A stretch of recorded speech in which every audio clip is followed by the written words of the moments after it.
Hi, everybody. So I just got done watching Real Housewives of Potomac.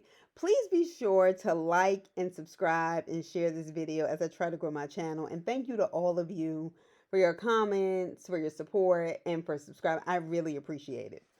So we are back with Real Housewives of Potomac, The Naked Truth, Season 7, Episode 16. Okay. Whew. All right, so we start out with this scene with the women back from Mexico and Robin is shopping for a wedding dress. Honestly, it looks like a boutique with like a rustic but chic look. It was cute. It didn't look like the average wedding shop, but it didn't look like, what in the world's going on at Family Dollar or anything. But anyway, so Giselle and Robin are invited and they're supposed to help look for a dress. Robin's mother isn't there, which was the first thing I noticed. And because she hasn't told her own mother. And then the people helping her look for a dress aren't even inviting to the wedding. I can't. Miss me with the fuck shit. So the first dress Robin tried on, surprisingly, amazingly, befuddled me because it actually looked amazing on her. Because Robin has that Wendy Williams thing going on where nothing ever really looked good on her. Like, I don't care how much or how little it cost, how whether it was Gucci or Dolce and Gabbana, whatever it was, Chanel, it never looked good. And Robin just cannot carry it. So when she came out there with that first wedding dress on, I said, wow, she really looks good in that. But of course she ruined that. So while she's trying on the dresses, Ashley starts telling messy ass Giselle, one messy bitch to another, what she missed when Mia, Wendy, Candace, and Ashley all decided to go hang out on the last night in Mexico. And she said you wouldn't have missed it if you didn't go to bed at 8. Now, for someone who is angry with someone about lying on their husband and who brought another bitch on the show and to a public event to accuse your husband of inappropriate behavior or touching her wrong or flirting with her, Candace, miss me with the fucking colorist bullshit. Because if that's the case, you would have never gone out with Ashley in no small group to hang out and drink. This is what I'm talking about when people are just using these things and throwing these words around that, yes, have historically had a lot of power. But the average black person, generation to generation, at this point in America, does not have the ability to pass for white the way they once did, unless they have one white parent and one black parent, and even that is usually touch and go, and you are more likely to come out looking like the black one. So miss me with the fuck shit. Okay, and there's been a resurgence in this conversation about colorism in the same way that they've tried to weaponize black on black crime. Well, y'all kill each other so we can too. Like, what kind of fuck shit is that? So we're talking about Black Lives Matter, and all of a sudden, colorism is just as damaging. No, the fuck it ain't. The fuck it is. It's intraracially, yes. The damage that we do to one another is damaging. That self-hatred bullshit that was carried out in Memphis, Tennessee, where Tyree Nichols was beat to a bloody pulp and murdered, that shit is the shit we need to worry about within. But miss me, because let me tell you something. A hoe couldn't have hung out with me like that. Fuck that shit. Anyway, so yeah. Whatever. So anyway, apparently Mia starts, and this is according to stories. Apparently Mia starts admiring Wendy's vagina. Now, how you get to the vagina point, I do not know. Okay? Ashley says that Wendy seemed interested. And Giselle is like, well, what did they do? Ashley says she's not sure, and Giselle says she's going to check with Mia first, but she is going to tell people. Giselle, why don't you tell us whether you're interested in coochie bumping with Wendy or any other woman on this cast? Because that's been 75% of what you've been concerned about the past 16 episodes in. And it's telling you are all too interested in that. Okay. So, side note, Giselle, also, please stop wearing your daughter's old headbands from middle school. Aren't they about to graduate high school? And aren't you 50 something? Please stop. Cut it out. No, ma'am. Because that shit with The glued on pearl. Stop. Stop. Then Robin comes out in another dress. And they were like, no. You messed us up with the first one because then we had something to compare it to. Honestly, if I'm being honest, no, I didn't like the dress, but Robin never wears anything that I really feel like I like except for that first dress. Honestly, it looks more appropriate though, if we're being honest, for like a sandy beach wedding. Because don't tell me Robin's gonna go all out and have the carpet over the folding chairs for 4 people and shit. Like that's a better dress if you just gonna be on a regular beach. But anyway, I refuse to believe you can wear that first dress as beautiful as it is on a sandy beach. Go to a church or just cut out the whole facade. Yes, I heard they got married. When you show me a wedding certificate or marriage certificate, marriage license, something legal, by all means, I will believe it. But right now, Robin, get the fuck up off my screen. All right, anyway, so Giselle brings up the bachelorette party they want to plan for Robin for this wedding that's taking place in Jamaica that they're not invited to. Okay, so there was an upscale restaurant / strip club with lobster and steak. Okay, now I don't care what anybody says. I don't give a fuck what anybody thinks about it. I don't give a shit what y'all put in these comments. Let me tell you something. Eating in a motherfucker strip club is nasty as fuck. It's all kinds of gross. It's giving pink eye filled with STDs on the toilet seat. Kind of disgusted. I'm not sure what you fry your food in. Like, to actually eat at one is fucking gross. I don't even take a snack or my thermos into the bathroom because I think that's gross. Ew. Y'all some nasty bitches and y'all on here trying to act bougie. Girl, bye. Anyway, so I don't understand this sort of self-proclaiming heterosexual women having a bunch of women at a bachelor party having female strippers. And we could say, well, most male strippers are gay or bisexual. So are the women. So at least not help with the degradation of women. No, I have never been to a strip club. And honestly, I'm not knocking people who go to them. I find them, as a woman, I find them degrading. The whole idea of it, I'm not interested in it. Not to mention I like dick, so it's just not my thing. And I'm also from Atlanta, so never mind. Yeah. And the reason why I say this is because, yeah, we can watch this stuff on TV and some people might find it funny. I personally don't. Now, while I have never been to a strip club in Atlanta, and that's not someplace I care to go, I feel sorry for those women. If we can say, oh, well, some people feel free doing it. No. I don't care what y'all say. Does there come a point, I think, where people can get out of the game economically? Some who are lucky, yes. But even after people have been out of it for years, you see that it's almost like something you can tell in a woman's face, their behavior, the way they dress. They never quite get away from it. Me as an example. And I'm from Atlanta. And one of the top places, even then, before I moved away after graduating college, it was still one of the top places for sex trafficking. So there's a bus station right across from Magic City. Yeah, I am from Atlanta, so I would know. Not an airport, right? Because the airport implies that you have still more money to travel to some degree. A bus stop. And taking a Greyhound is cheaper and often more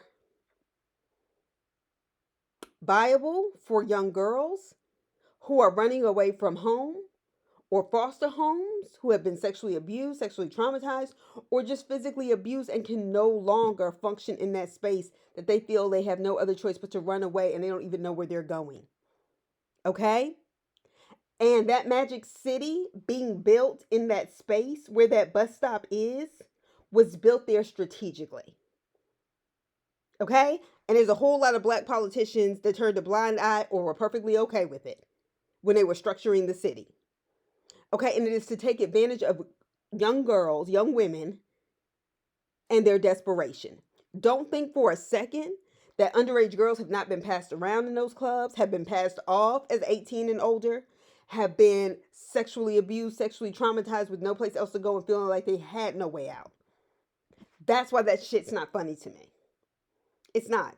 And people can differ. If that's something you do with your man, personally, I would find that kind of shit, like, to me, you have disrespected me in the highest regard. If you think you're gonna have some bitch shaking her titties in your face and I'm supposed to be with you, fuck you, nigga. I mean, fuck you. All right, anyway. Then we get this scene with Candace and Chris. All right, they are having a little breakfast that Candace burnt, but okay. So I'm gonna need Candace, honey, I'm gonna need you to grow up. First of all, that pink hair, I done told you about it, I done told you about it, I done told you about it. And just don't wear them. Just stop. Oh my God. So I'm gonna need Candace to grow up. And not for the reasons that I typically go in on her for, and realize how tacky it is to have cutouts of your mother and your family and you and your husband's home. That shit reeks of your mother's need for control. That shit reeks of your inability to grow past that point in your life where you don't feel like your mother should have that control. And if she did help you buy that house, she doesn't have ownership on it. And if she does, then Candace, shame on you. You should have gotten something cheaper so you could have a better life. One in which you feel like you can control. Anyway, she tells Chris that all the ladies were fighting throughout the Mexican trip. And she said the old ladies were fighting. And he just says, it sounds real extra. I bet you have the same thought process as you see the rollback of this thing. He was like, do y'all do anything besides talk about people's husbands? All right. So, and we getting this back and forth. So Wendy and Karen meet up at the restaurant, but they're talking about the same thing. So they're talking about Juan and the rumors about women. Candace and Chris, because they're flipping back and forth, said it was dumb. Just like the idea that you would try to grab on Cookie Monster in front of me. Candace, I'm gonna be honest, that's not the same thing. Karen kept this and said she kept it for several years. And even when she talked to Giselle, did not mention it. And that's her story to tell. She said she took it to HR and decided not to go forward with it because she wanted to protect the kids and Robin, despite their issues. The difference is Giselle is full of shit. We done seen that tape roll back with multiple women. And Chris could not be more disinterested and more obviously counting down the time until Candace gets done filming so they can go. Okay? Not the same thing. So Wendy brings up, well, you remember when you had that wig shifting party a couple of years ago? And she made that comment to you, are you afraid of what you say when you're drunk? Is that why you're not drinking?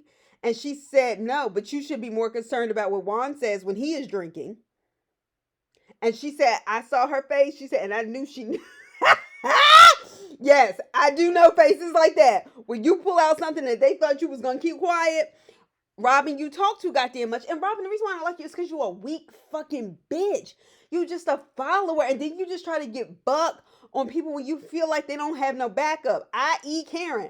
I.e. Wendy. Like, I just don't like fake ass shit like that. Giselle's a bitch. I don't like her. Her makeup ain't never right. That old ass horse directly cut off the ass ponytail that you dyed blonde in somebody's tie-dye barrel bucket. Yeah, I don't like her either. But something about you is just too goddamn just wannabe-ish. Like, I just don't like your ass. Anyway. So Karen asked Wendy, she said, well, you know, she wouldn't let me see the picture. Did you see the picture? And they did a playback of the table, and Wendy kept asking for rice because they was all trying to see this picture on Robin's phone, this so-called picture of Karen with another man.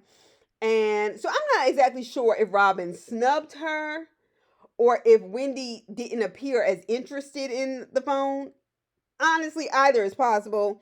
But considering the bachelorette party list, it could have been on purpose. But it, you know, like when that kind of hoopla is going on the table, it can go either way. Because Wendy seemed a whole lot more concerned with that race. Anyway, and for the record, anybody can look like somebody from the back. Okay? Do you know how many times I thought a white woman was walking in front of me and I rushed past her in New York only to find out it's a black woman with a blonde wig? And I'm going to come back to all this blonde hair at some point, but I'm going to keep it. But I'm putting back burner for now, but don't worry. It's going to move up to the front burner. It's going to boil. Anyway, so Ashley's messy ass. God, bitch. For somebody whose life is really fucked up and in limbo, bitch, I would be really trying to get my life right with God. Anyway, so she calls to tell Karen that she and Wendy were noticeably not on the list for the bachelorette party. I don't know why Karen would assume she would be invited or even want to go. But Wendy, I could have told you she was a fake ass bitch and you wasted your time when you were in that backyard barbecue with Robin, asking for her to apologize to you. Any bitch that couldn't do that after you were nice enough to just kind of like, hey, I want to dead it, that bitch ain't your friend. And honestly, I see what the game is. They trying to push you out of filming. You and Karen, if they can. But they, in order to bring Sharice back, they're gonna need somebody to beat up on, and Karen will give them more of a show. Wendy, once again, I just don't think this is the venue for you. All right. Anyway, so Giselle and Mia meet up to work on Robin's bachelorette party. Yes, because we trust Giselle to actually plan a party that's not tacky. Good thing you enlisted the recruits. Okay, so Giselle, of course, is admitting to spreading rumors about Wendy and Mia having sex despite not being at the party and despite hearing it from Ashley. And we know how well she tells stories and keeps secrets and tells them appropriately. Two messy, sorry ass bitches. So Mia said Wendy spread eagle and showed Mia her vagina. So Giselle asked, well, did you ask to see it? She said, no, but I I'm telling you, these bitches are too much. So Wendy apparently saw Mia's vagina and touched it. Mia denied nothing. Giselle said, I was shocked. No, Giselle, because that's what you do. Okay. And Mia, honestly, I gotta give you a high five, like a quick one. Because honestly, that will save you a world of trouble by just going ahead and being honest. Because when you own it like that, people can't hold it against you the same way. Because Mia will go, yeah, and fuck it. Oh, well. Then she had the nerve, I'm talking about Mia, had the nerve to act like she still had some morals and say, well, we didn't have sex because I didn't have Eddie's permission or hers. Mia, you are a whore of epic proportions, but you a hoe, and you admitting it. Shout out to Mariah Lynn. Okay, anyway, Wendy commentating. She's talking to herself in the mirror, preparing to talk about the recent decision about Roe versus Wade. I guess that was cute, even though I didn't feel like her comments were really running together, saying as a mother of two black sons, and I'm just kind of like, I think I'd be more concerned about my daughter, but okay. But maybe that was cut out, whatever. That was cute. But Wendy, the bitches you're on TV with do not share those same concerns, values, or educational accomplishments. And that's why I say, if you want to do this, you need another platform. Pitch another show.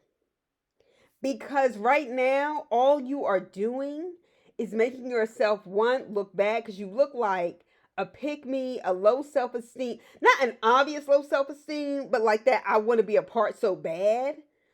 It's not a good look. Once again, she's too young. She's too young, having accomplished too much. And I don't mean like that in an immature way. I just mean she has a whole lot more life to live. Sharice, Giselle, Karen, they're in a completely different phases of their life.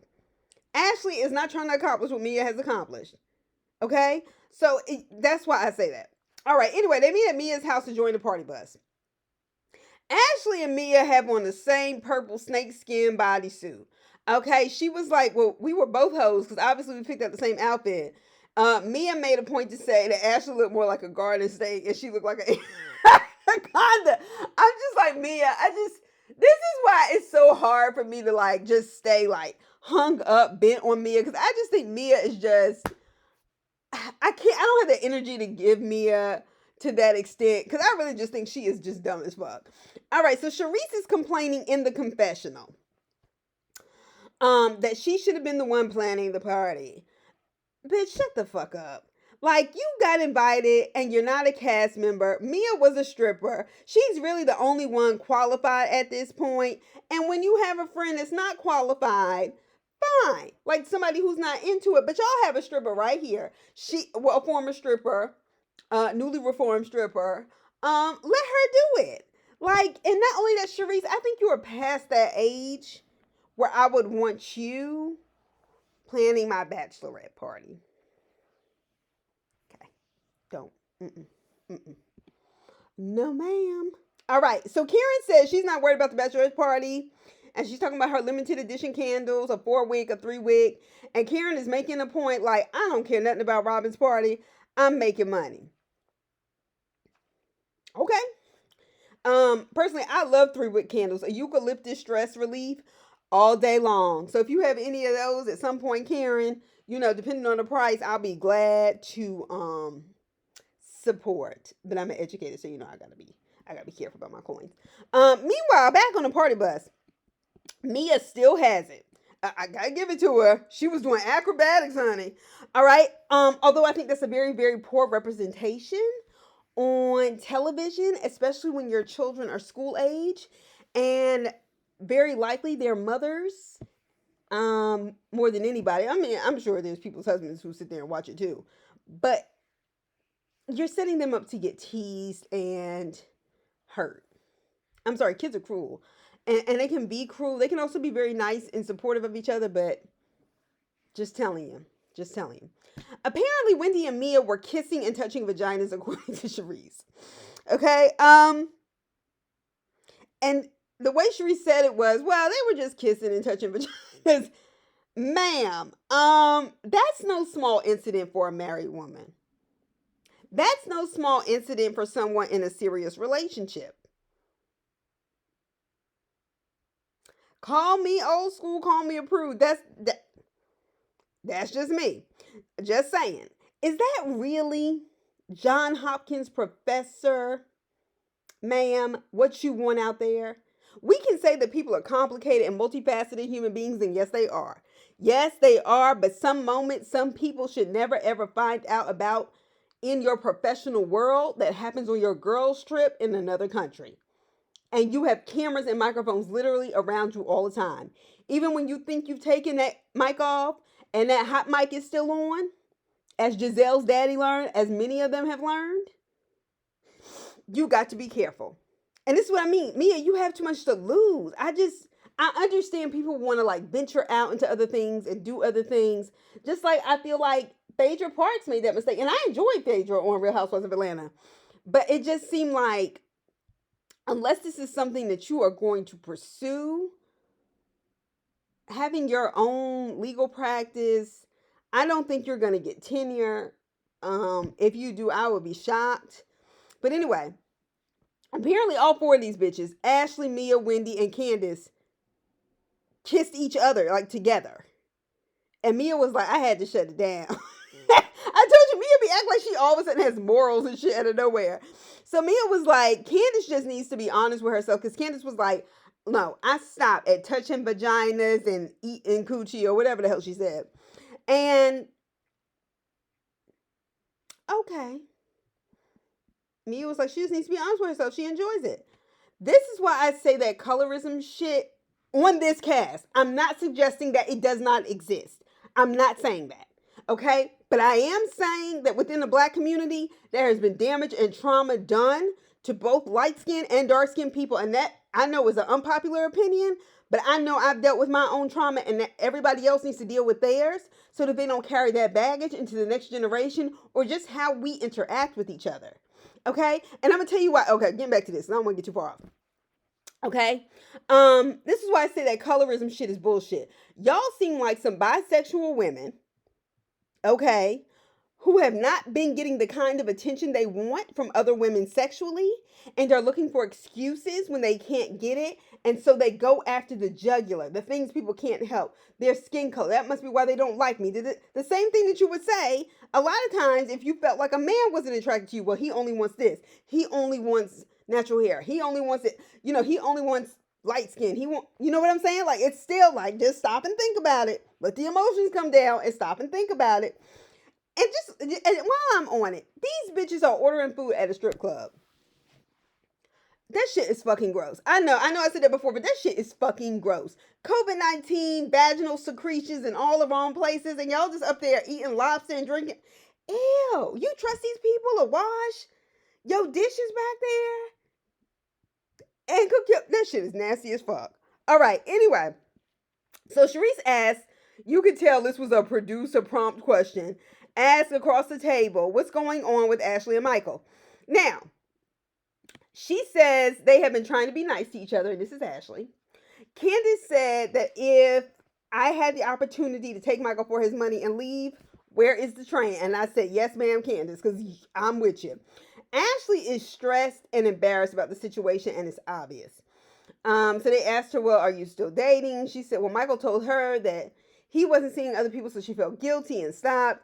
And Candace said, well, he was definitely with another bitch, I think at the View is the name of the club, and took him to the restaurant Chris manages, and he saw her at work.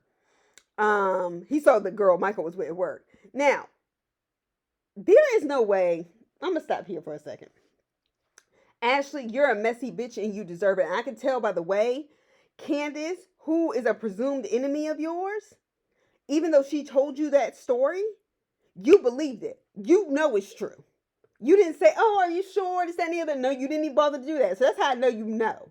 Okay? But, again, there is no fucking way I can ever hang out with these bitches in real life or for a show. First of all, it hurts to be in love or be in a relationship or I imagine being in a marriage. I've never been married or anything like that. And deal with an unfaithful partner. It is embarrassing and it's heartbreaking. Even though we can tell women over and over again, it's not your fault, it still feels like that. Because we're socialized to believe it must be something wrong with us. And it's something we have to learn to undo. But the bottom line is feelings are feelings.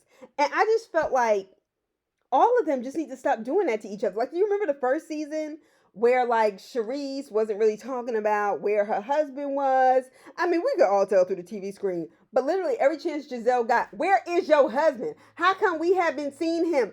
Girl, considering all the scandal around your ex-husband that you still managed to have contact with, not just because of the kids, but tried to redate, I really don't think you are the one ever at any point to pull rank. And Giselle, I ain't done with your ass before this is over. Don't worry.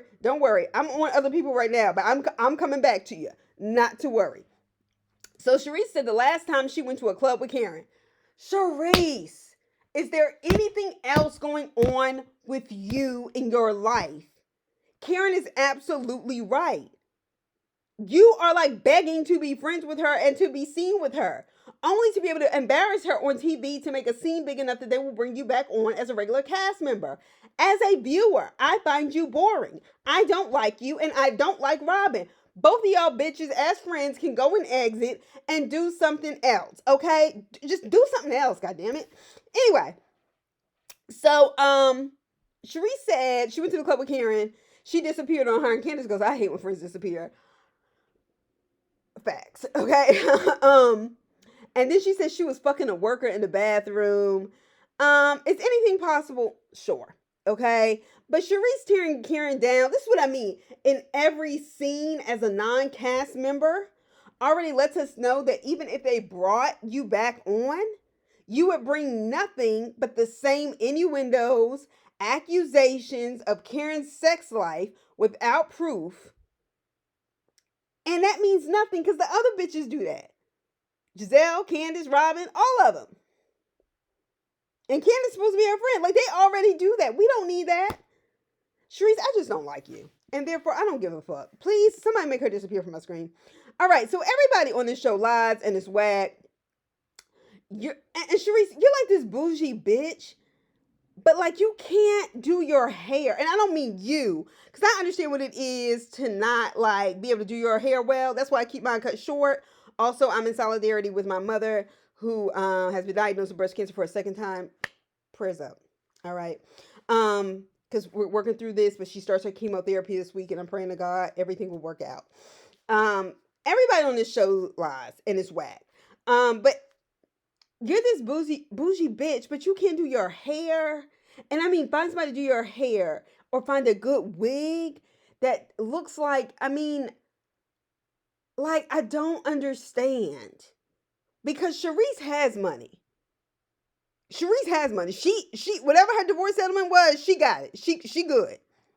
I just don't understand in the DMV where I have gotten some of my best cuts. In New York, I have not found my hair cut or somebody who could style it the way I wanted to or cut it the way I wanted to. People who fucking listen. People in the DMV can do hair.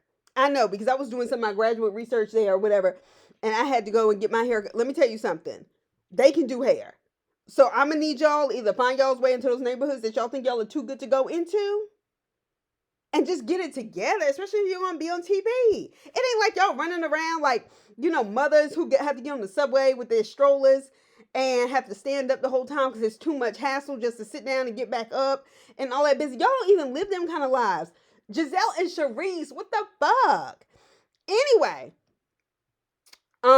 like call Portia. You know what? Let's call Portia Williams. Maybe she'll give you a housewife discount or just let you do a before and after and maybe pay you a few bucks for being an example of what naked hair can do.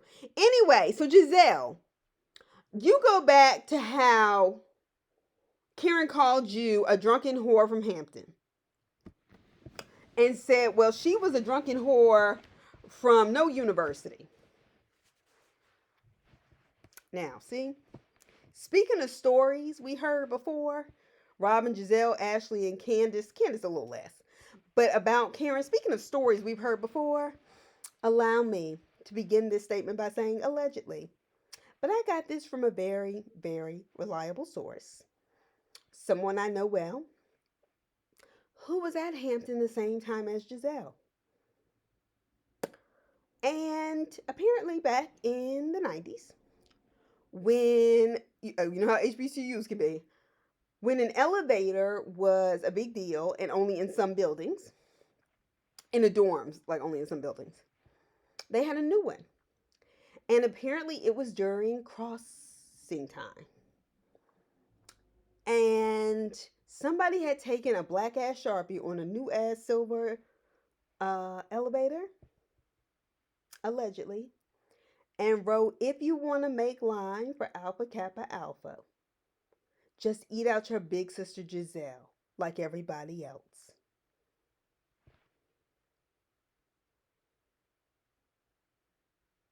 Wasn't she like somewhat of a Dean of Pledges?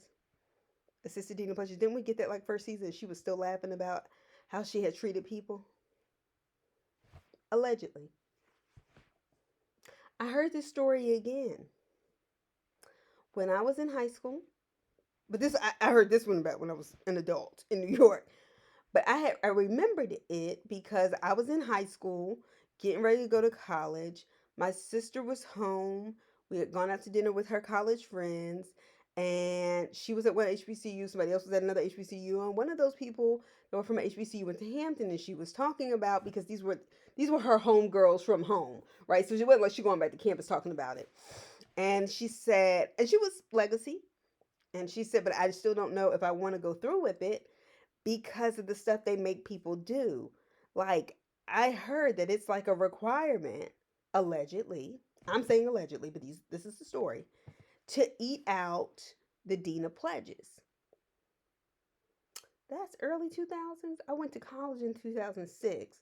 My sister graduated college in 2006. Those patterns tend to continue in those sororities or fraternities until somebody brings down a hammer, kicks them off campus for some time, and then you let another group come in and establish rules and boundaries. I'm just saying, while we're talking about stories we've heard, Giselle, bitch, I don't think this is what you want. But you run your fucking mouth too much and it's what you deserve. Based on alleged stories. Just saying. That's long before you got on TV. So anyway, they start talking. Mia said that Gordon told her that men who marry women who are younger at some point realize they can't please them sexually the way they'd like to. So in order to keep them happy, they allow them to date. And she said, well, Ray can't climb the stairs as fast as Gordon, so maybe that's the case. Giselle claims they filed a checklist for all the things on a bachelorette party. Yes, Giselle, and I'm sure that you enjoy those female strippers. Allegedly. Y'all have a good week. I'll be back. Love and Marriage Huntsville isn't on Saturdays, but Harlem is coming out. And yes, I know it has all the problems, but I'm one of the people who I can hate watch shows and enjoy them. So I'm going to be reviewing that. But anyway, y'all have a great week, and I'll talk to y'all soon. Be sure to like and subscribe. Even share the video. All right. Bye.